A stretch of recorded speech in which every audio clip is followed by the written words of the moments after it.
लेकिन उससे पहले मुल्क में इलेक्शन की जरूरत है। इस मुल्क में इलेक्शन हो, आवाम के नुमाइंदे ऊपर आए।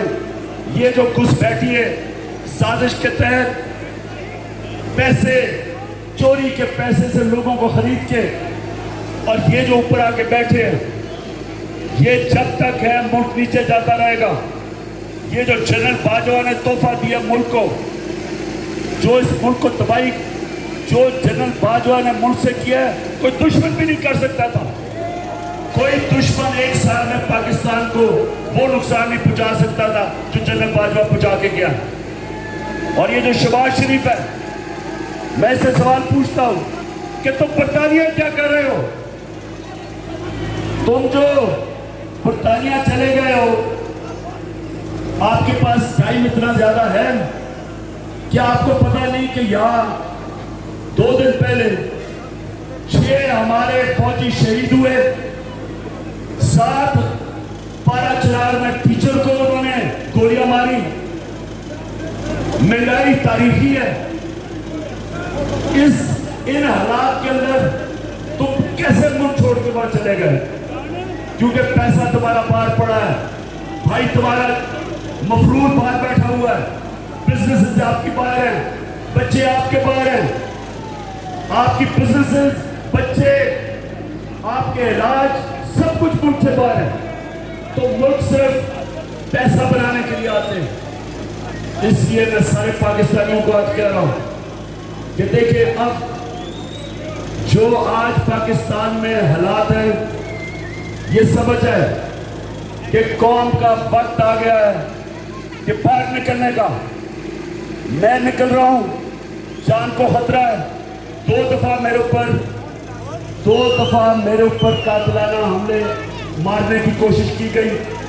मैं नाम लेता हूं, दोनों दफा इनके पीछे जनरल फैसल नसीर था।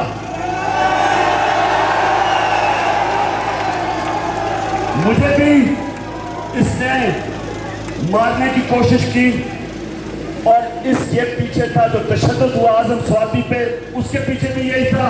अरशद शरीफ के कत्ल के पीछे भी यही था। और मुझे नहीं समझ आ रही कि बिलावल भुट्टो के कहने पे जनरल बाजवा ने कराची के अंदर एक सेक्टर इंचार्ज ISI का तब्दील कर दिया। हम यहाँ एक साथ 8 महीने से इस आदमी का जुल्म सह रहे हैं। क्यों नहीं ऊपर खबर जा रही कि जनाब ये मुल्क को नुकसान पहुंच रहा है?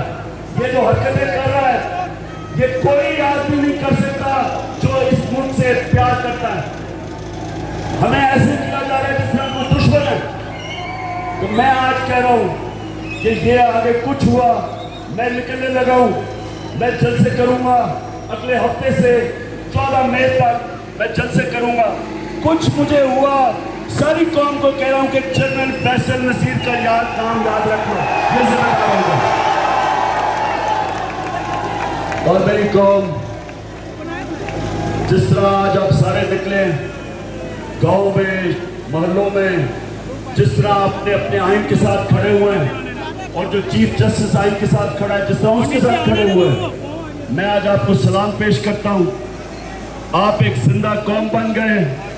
ये याद रखेंगे, जब इस एक कौम का आइन गया, इसका मतलब उसका कानून गया, इसका मतलब उसका इंसाफ का निजाम गया, इसका मतलब कि रूल ऑफ लॉ गया, और इसका सबसे बड़ा मतलब कि उस कौम की आजादी गई। वो कौम गुलाम बन गई। वो कौम जनरल के कानून में ताकत की हुक्मरानी की वजह से ताकतवर की गुलामी करती है। तो ये हमारी जो ये सियासत नहीं हो रही, आजादी के लिए सियासत नहीं करता, आजादी के लिए जहाद होती है। ये हम जहाद लड़ रहे हैं। हम अपने मुल्क को आजाद करने के